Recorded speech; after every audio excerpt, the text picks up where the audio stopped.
Everyone, क्या है आज मेरी किटी में। आज है स्नोफ्लैक जो एक न्यू टेक्नोलॉजी है और मैं 2019 से स्नोफ्लैक के बारे में रिसर्च कर रही हूँ। मैंने कई बार सोचा कि I will learn Snowflake and even I will try to learn Snowflake, but because of my job and responsibilities I was not able to learn Snowflake. But अब मैं फिर से दोबारा से शुरू कर रही हूँ स्नोफ्लैक में, तो मैंने सोचा क्यों ना इसके ऊपर एक वीडियो बनाया जाए। So let start with Snowflake concepts and because now I am in cloud computing. मैं क्लाउड कंप्यूटिंग में स्टार्ट कर चुकी हूँ अपना करियर।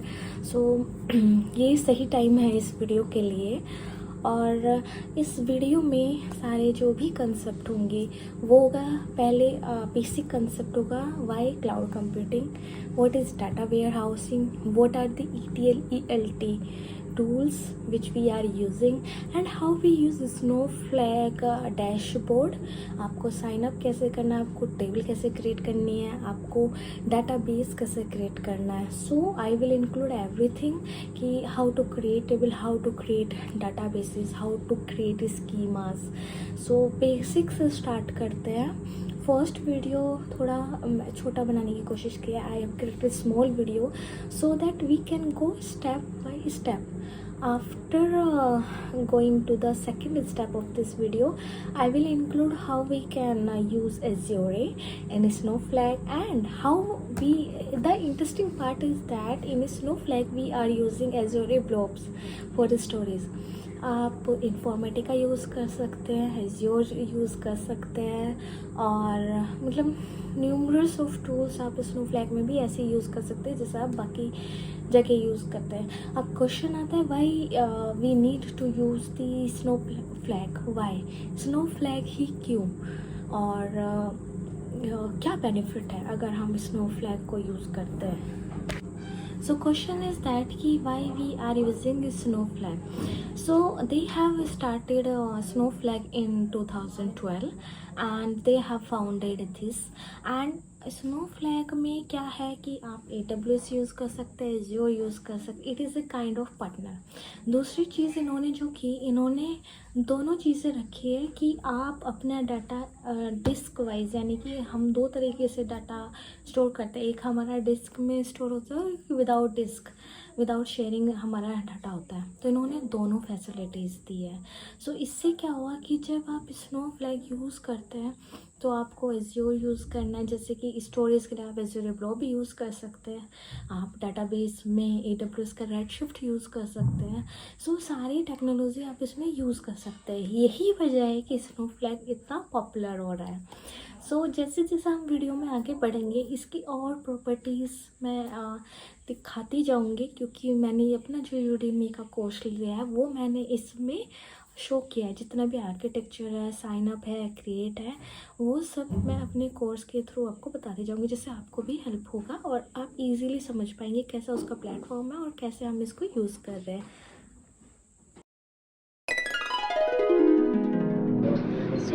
आपको बता रही हूँ कि कैसे आप लॉगिन करेंगे। सबसे पहले आपको स्नोफ्लैक का ये पोर्टल है जो कि मैं अपने यूडेमी का कोर्स शो कर रही हूँ। तो मैं साइन अप कर रही हूँ अपना स्नोफ्लैक पोर्टल में। तो ये थोड़ा ब्लर इसलिए क्योंकि ये मेरा यूडेमी का कोर्स है, तो यहाँ पे मैंने साइन अप कर लिया। अब मैं क्या कर रही हूँ, क्रिएट डाटाबेस कर रही हूँ। तो यहाँ पे पहले हम क्रिएट डाटाबेस करेंगे।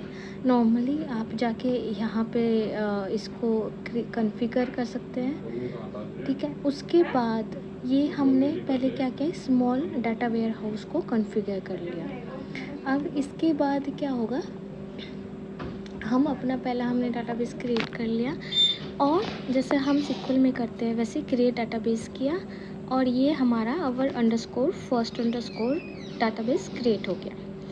अब मैं क्या करूँगी, अब मैं क्रिएट टेबल करूँगी।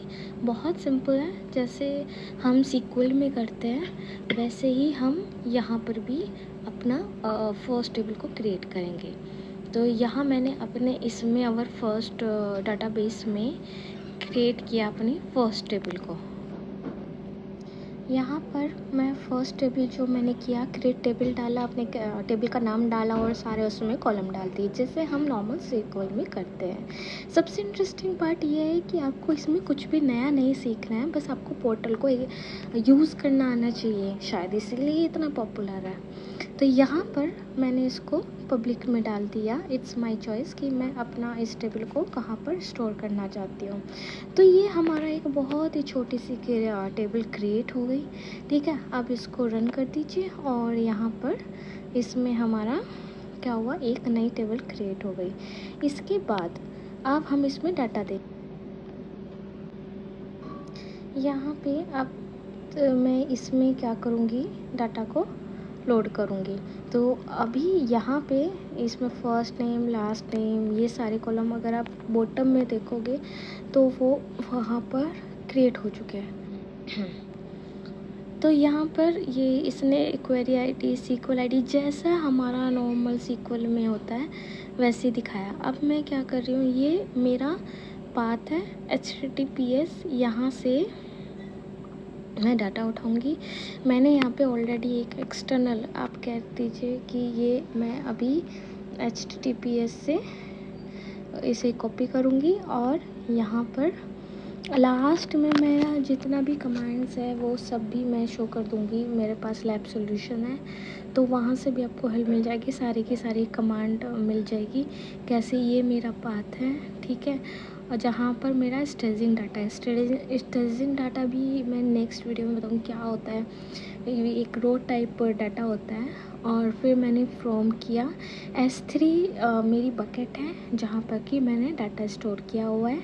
मैंने फ़ाइल फॉर्मेट बता दिया कि किस तरीके का मेरा फ़ाइल फॉर्मेट होना चाहिए, और स्किप हेडर और फील्ड डिलिमिटर क्योंकि वो CSV में है तो इसलिए मैंने ये मेंशन कर दिया। फाइल फॉर्मेट देना ज़रूरी है क्योंकि आपको जिस वे में वो डाटा चाहिए, अगर CSV है तो ये सब आपको लगाना होगा क्योंकि आप अभी क्या कर रहे हैं, लोड कर रहे हैं अपनी टेबल में डाटा। तो मैंने लोड कर दिया तो ये आ गया है लोडेड। तो यहाँ पर आप चेक कर सकते हैं कि कितना डाटा आपका लोड हुआ है। तो ये तो हो गया हमारा कैसे हमने S3 से कॉपी किया डाटा और कैसे हमने एक CSV से अपने डाटाबेस, अपने टेबल के अंदर डाटा लोड कर दिया। बहुत इजी टू यूज़ है। अब हम चेक करेंगे। तो मैंने सेलेक्ट स्टार फ्रॉम किया और मैंने देखा कि मेरे टेबल में डाटा आ चुका है, यानी कि you just need to select all of the data from the table. So ये मैंने एक सिंपल सा डाटाबेस क्रिएट किया, टेबल क्रिएट किया, उसमें लोड कर दिया डाटा।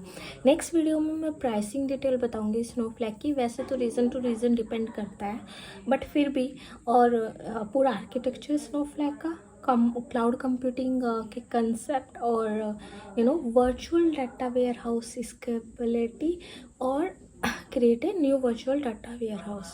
सो आई होप आपको ये वीडियो पसंद आई होगी। ट्यून रहिए नेक्स्ट वीडियो के लिए। टिल देन अपना ध्यान रखिए और सीखते रहिए मेरे साथ नई नई चीज़ें।